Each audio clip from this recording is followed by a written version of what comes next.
amigos de Triple R, paisanos de Estados Unidos que nos escuchan a través de la radio pública de Chicago, auditorio de B15 del canal 15.1. Los saludo con mucho afecto y me da mucho gusto que hoy podamos estar en el Obispado de Zacatecas gracias a la generosidad del obispo Sigifredo Noriega Barceló, a quien reitero el agradecimiento por este tiempo, por recibirnos y por acceder a esta plática. Muchas gracias, señor obispo. Muchas gracias a ti, muchas gracias Emilio y muchas gracias por esta oportunidad. Aprovecho para saludar a toda la audiencia aquí en Zacatecas, en México, en Estados Unidos. Sí, nos escuchan a través de la radio pública en Chicago y hay una gran audiencia de zacatecanos que trabajan allá y que están ávidos de noticias de Zacatecas.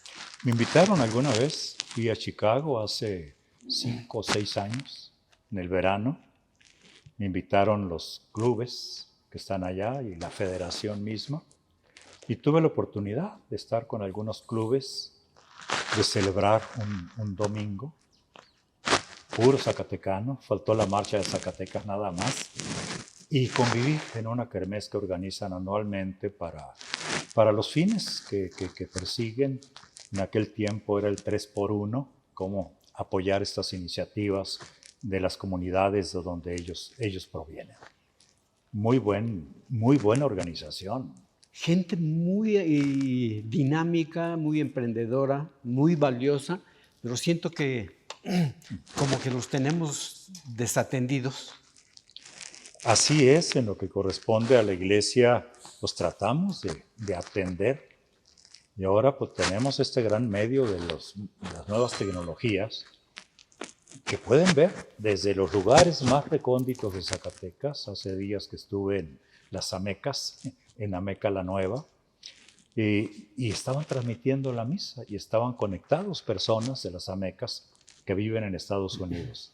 Con esa facilidad, que ya todo es comunicable, todo se puede hacer presente a través de estos medios. Y eso ha hecho que se facilite. Nosotros como iglesia nos falta muchísimo todavía poder ofrecer talleres, cursos, conferencias, no solamente las celebraciones que se transmiten a veces diariamente de algunos lugares. Nos hace falta todavía eso porque hay gente que pide recibir los sacramentos cuando vienen, sobre todo en Navidad o en las fiestas patronales. Y pues la vida en Estados Unidos es muy diferente. Claro, sí. Y esto facilita más. En eso estamos. Señor obispo, Zacatecas vive momentos muy dolorosos por la inseguridad, por la violencia, por las muertes. Usted ha sido muy crítico por la falta de resultados, por la falta de acción. ¿Quién tiene la culpa de esto que sufre Zacatecas, de esta violencia, de este derramamiento de sangre? Pues quisiera saberlo. Aquí es muy difícil personalizar. Más bien hay ya causas que se fueron fraguando durante muchos años. Las circunstancias actuales han facilitado que esto se amplifique y lo que vemos ahora se haga una violencia más cruel. Mucho, pero mucho más cruel. Yo me animaría a usar este adverbio de modo desvergonzadamente cruel. Se mata con aquella facilidad. Culpables, no me atrevería a señalar a nadie, sino aquí tenemos responsabilidades diferentes. Por ejemplo, respecto a nosotros como iglesia, hemos dejado de evangelizar. Y muchos de los que hacen el mal son bautizados. Y quedaron así, nada más con el bautismo, y el bautismo no influyó en sus vidas. Entonces, esa es nuestra responsabilidad, nuestra corresponsabilidad. En la actualidad, pues está un poco más claro las responsabilidades cómo están repartidas. es obvio que cada uno de nosotros como ciudadanos tenemos también nuestra responsabilidad, la mayor parte de las veces por omisión. Por ejemplo, en la formación en la familia. No todo el tiempo la familia ha sido la mejor escuela de la vida. Pero también las autoridades públicas tienen su gran responsabilidad. ¿Por qué? Porque para eso existe la autoridad. Para crear condiciones y todos vivamos en paz. Para crear condiciones en la que todo mundo podamos trabajar honestamente, en la que todo mundo podamos disfrutar la vida.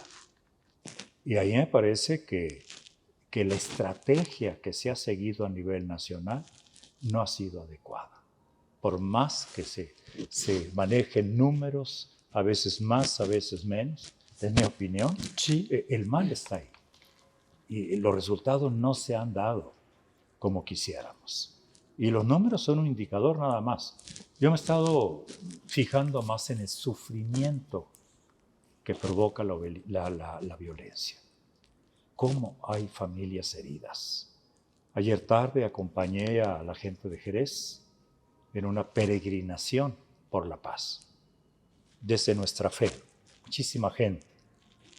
Y la mayor parte de la gente con rostros doloridos, con heridas manifiestas. 150,000 muertos que ha dejado en lo que va de la administración del presidente López Obrador, 150,000 muertos, 150,000 familias que han perdido a un hijo, al padre, a la madre, al hermano.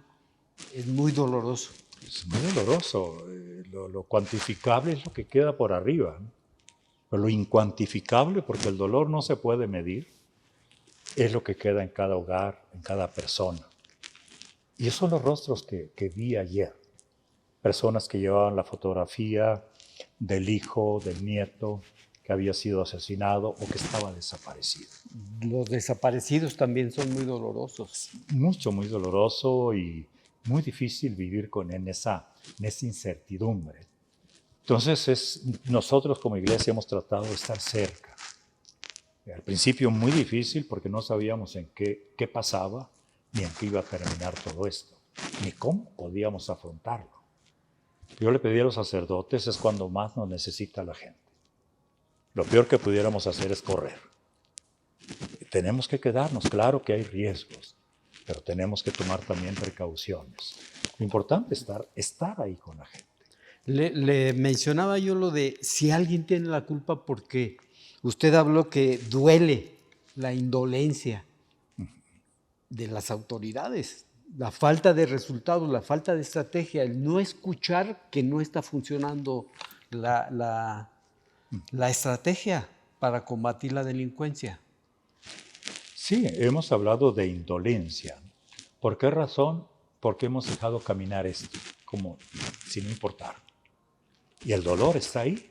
Nada más que quienes deben tomar las decisiones del uso legítimo de la fuerza es la autoridad pública. Es la autoridad pública y es lo que hemos visto, que no ha sucedido así. Es decir, está esa realidad y no se le ha enfrentado debidamente. Se ha hecho intentos, se han hecho cosas, estrategias en ciertos lugares, en cierto sentido, pero no se ha afrontado directamente para contenerlo. Y lo otro es lo que queda, la indolencia, ¿no? Pareciera que hay indiferencia, que no pasa nada, que no importa el dolor de la gente. Y eso para mí es doblemente doloroso, ver sufrir a la gente y ver también y sentir la impotencia de no poder hacer mucho. La autoridad tendría que ser más fuerte, más agresiva, porque el presidente dice que los delincuentes también son seres humanos y que hay que combatir la inseguridad, la delincuencia desde sus orígenes y no con violencia. Pero la autoridad tiene que ser más represora. Mira, ahí confundimos los términos, ¿no? Ser represor no significa que tú vas a cumplir con la obligación legal que tienes.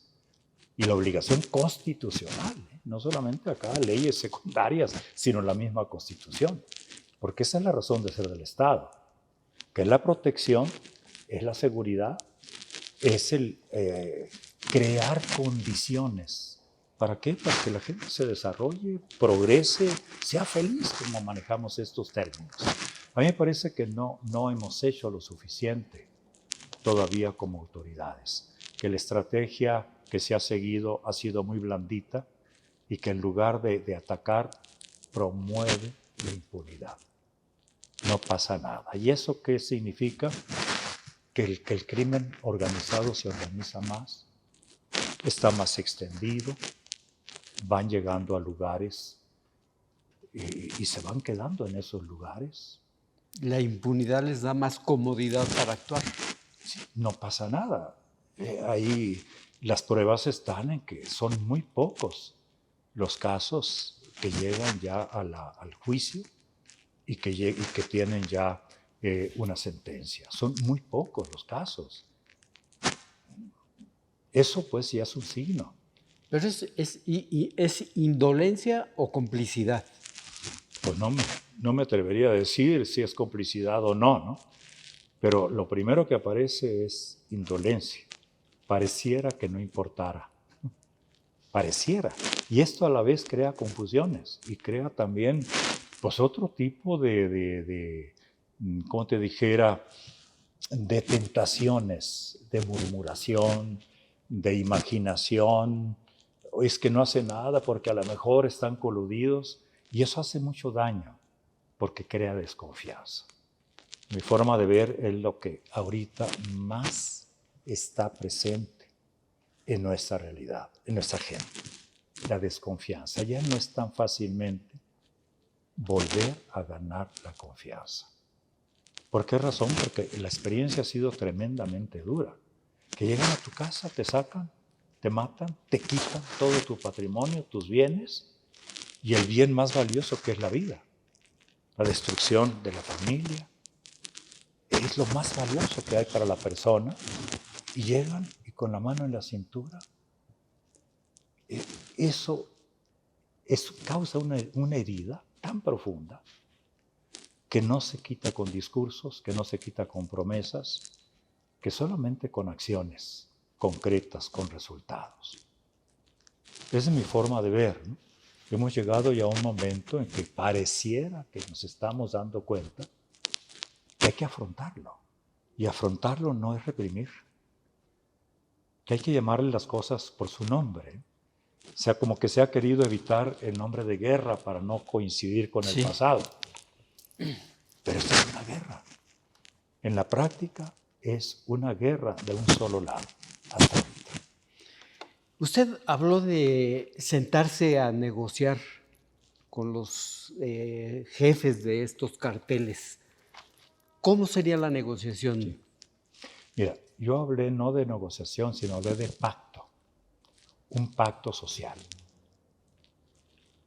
Y un pacto es una forma de dialogar, de buscar soluciones, donde estuviéramos incluidos todos.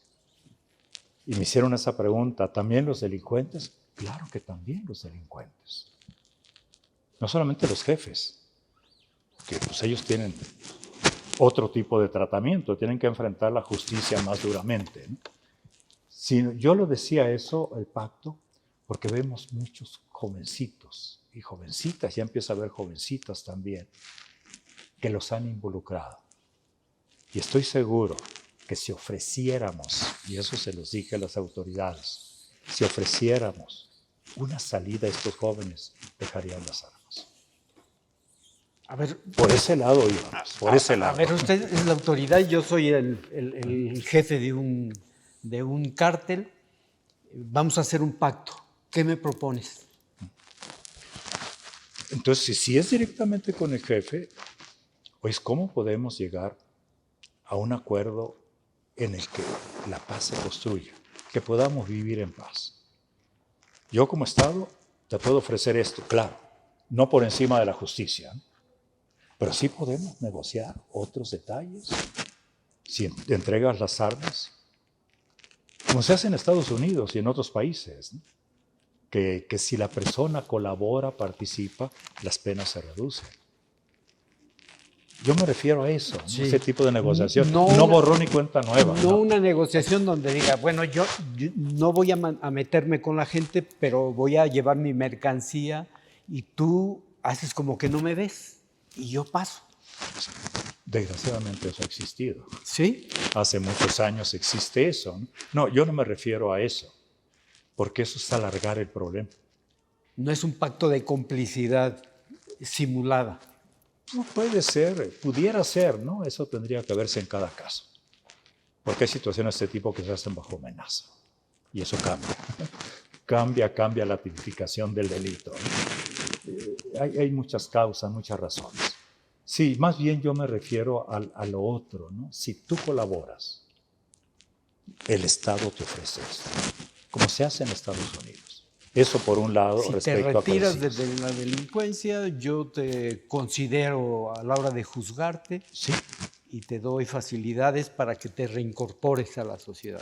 sí, o que un juicio, ¿no? Un juicio justo, una sentencia justa, que abra las puertas, que abra las posibilidades. Porque si no, esto no tiene futuro, porque por otro lado, el mismo Estado no está afrontando. El Estado tiene las armas del derecho, ¿no? Y las armas, ¿no? ¿Para qué? No para reprimir a nadie, sino para defender a la ciudadanía. Y hay casos en que tiene que actuar. Es muy complejo, pero yo pienso que al inicio tiene que haber voluntad de enfrentar la situación y dentro de ese enfrentar la situación o las situaciones que pueden ser diversas en un municipio a otro municipio, enfrentar y cómo se va a enfrentar, cómo se va a llegar a la pacificación. No es suficiente la prevención. Qué bueno que haya prevención. Muy bueno. Pero si no hay contención, la prevención, ¿a quién le va a servir? ¿A la siguiente generación? ¿Usted ha hablado con el gobernador? ¿Le ha planteado esta posibilidad de negociar, de hacer un pacto? Hemos platicado, de pacto no, pero sí, últimamente, no hace mucho, de poder ver resultados. Yo les digo, señor gobernador, la gente está desconfiada de todo. Vamos a recuperar la confianza, resultados. Los últimos acontecimientos, las últimas semanas, que se ha enfrentado con grupos muy concretos, ha dado un poco más de respiro a mucha gente. No está del todo solucionado. Hay regiones mucho más complejas y complicadas que otras regiones. Por ejemplo, ayer estuve en Jerez, he estado en toda esa zona. Aparentemente hay tranquilidad, pero está la gente de los grupos delincuenciales, están ahí. Y cualquier rato se vuelve a prender, ¿no?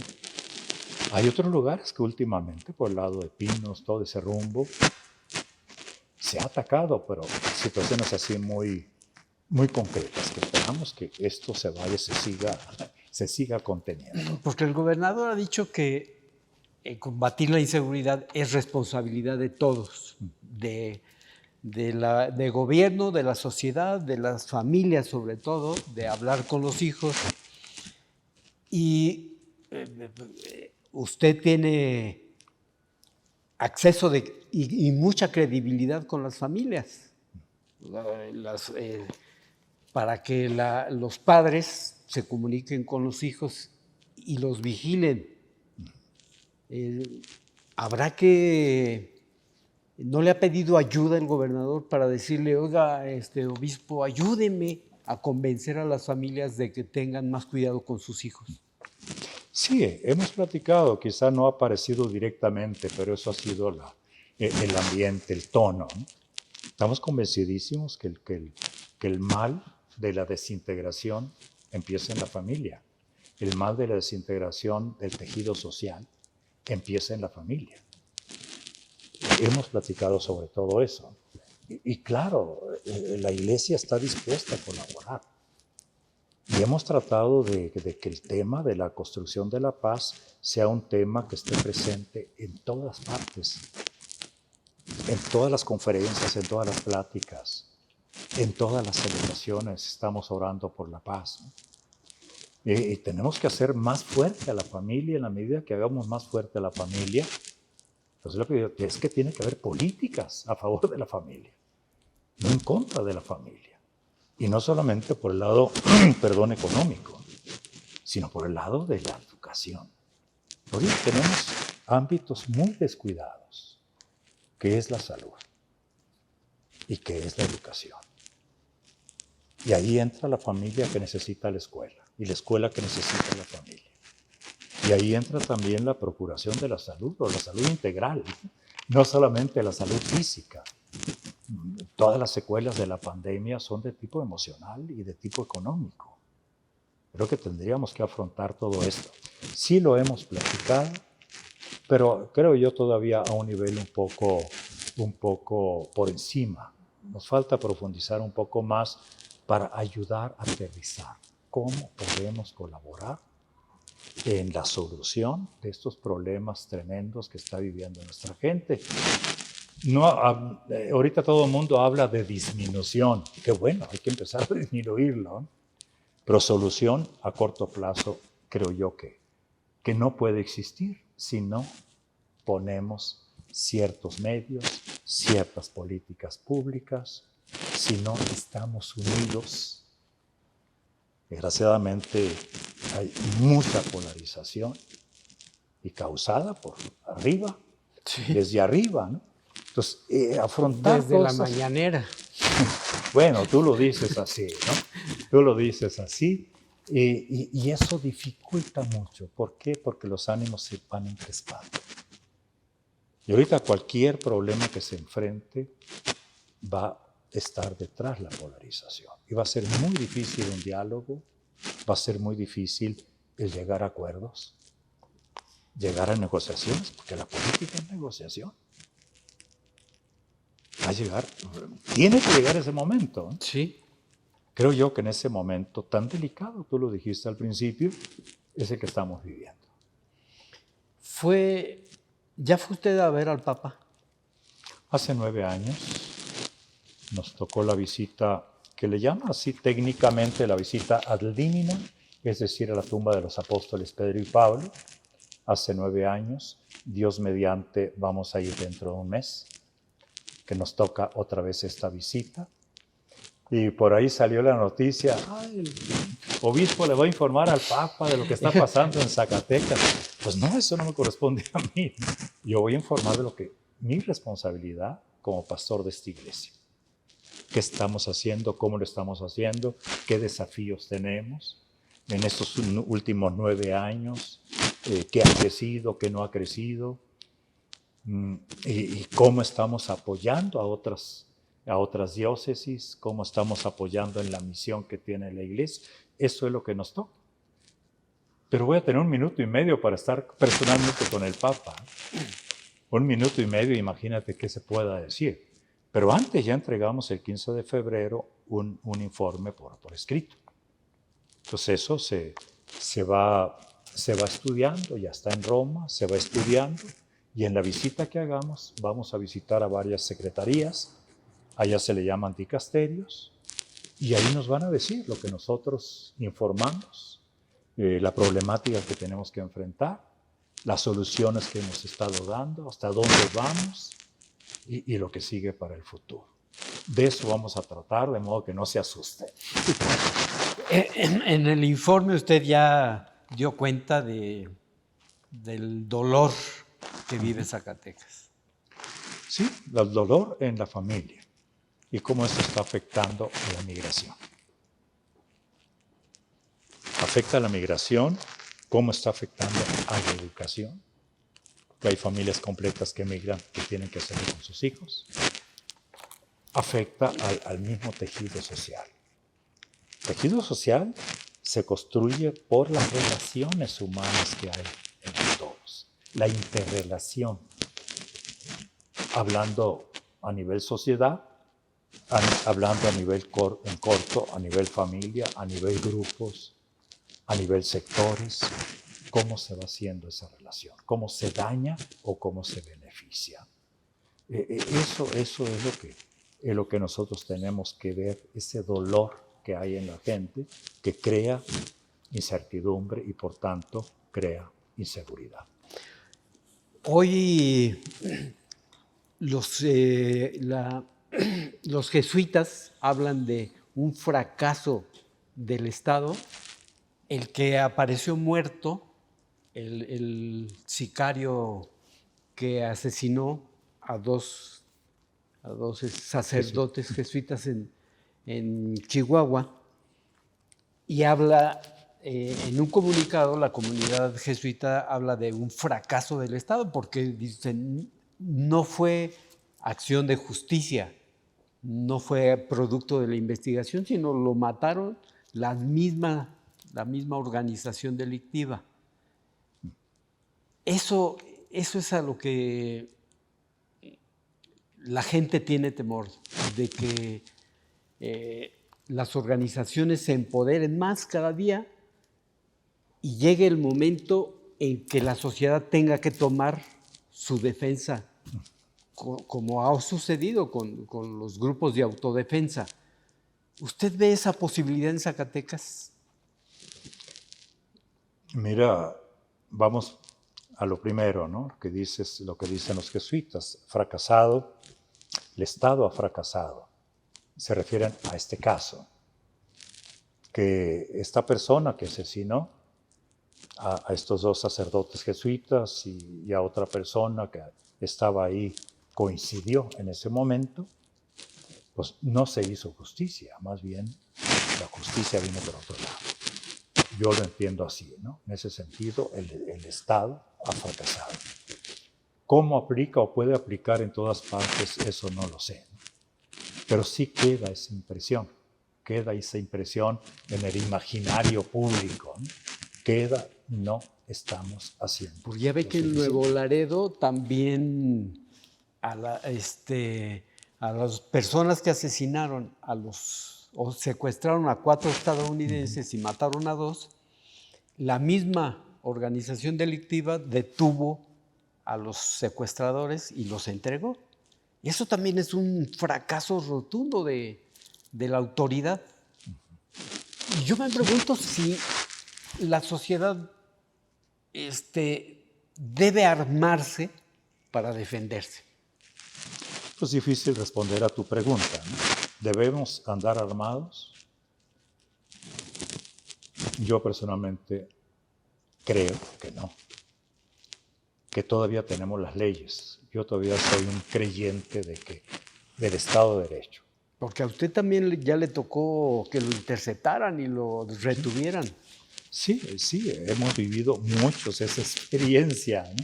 Muchos esa experiencia. Pero bueno, llegar a las armas, yo no lo veo. No es posible, pero yo no lo veo conveniente. Ni veo que esa sea la solución, porque entonces se convertiría en una guerra fratricida. Y eso por ningún lado conviene, ¿no? Pero sí hay que buscar cómo la gente tiene que defenderse. No solamente en la prevención, no solamente el cuidado. Siempre que saludo a otras personas, siempre que nos despedimos, cuídese. Es el de instrucción, ¿no? Y me quedo pensando, ¿qué significa cuidarme? ¿Que me quedo encerrado? ¿O que si salgo con guardias o salgo armado? No, de que tenemos que tomar precauciones, eso es muy cierto. Pero que ya tengamos que armarnos, es posible en una situación límite, pero yo no lo veo conveniente. Señor obispo, vamos a pedirle a Emilio que nos regale otros 5 minutos para que me dé usted su consideración sobre la discusión que está en el Congreso, aquí al lado. Está el dictamen sobre la despenalización del aborto, está por discutirse y definirse. ¿Cuál es su consideración sobre este asunto, sobre este tema del aborto? Mira, es un tema tan antiguo como la humanidad. Y es un tema que siempre ha levantado controversia. Es un tema complejo, muy complejo. Y es un tema actual, es un tema actual. Y como la actualidad es ahorita la violencia, la inseguridad, yo quisiera hacer esa reflexión. Yo definitivamente estoy en contra del aborto. Estoy a favor de la vida, porque la vida es el valor fundamental. Y si hay vida, hay derechos. Ya los muertos ya no tienen derechos. No tienen derechos. Por eso yo no hablo de derecho al aborto. ¿Cómo va a haber derechos sobre otras vidas? Hablando de violencia, el caso de que se dijera un no al aborto, a mi forma de ver, sería una forma muy precisa de contribuir a la paz, a la construcción de la paz. Porque hablar de aborto es hablar de violencia. Si decimos sí, si dijera la Cámara sí al aborto, estaríamos ampliando la violencia. Estaríamos legalizando la violencia en la muerte de un inocente, una vida que inicia. Sangre derramada. Y eso no contribuye a la paz, no contribuye a la salud del tejido social, no contribuye a una convivencia pacífica, una convivencia que vaya creando otros valores, que vaya contribuyendo a otros valores que nos ayuden a vivir más en paz, a ser personas que podemos vivir en libertad realmente, que podemos salir, que podemos convivir, que podemos jugar, etcétera, etcétera. Esa es mi posición como ciudadano, pero también como pastor, como iglesia. La iglesia nunca va a estar a favor del aborto, porque contradice el quinto mandamiento: no matarás. No matarás, ¿no? Pero las mujeres dicen, yo tengo la libertad y el derecho de decidir sobre mi cuerpo. Y si la procreación viene de una violación. Pues sí, lo general es el aborto, ¿no? En general. Hay supuestos. La ley no puede ser tan tajante que te diga no a todo, ¿no? Tiene que ir habiendo supuestos, como le llaman en algunas legislaciones. Tiene que haber, si no una excepción, al menos una regulación más suave, ¿no? Más suave. Yo creo que lo importante aquí es la claridad, no solo en un caso, sino para todo el mundo, que es el respeto a la vida.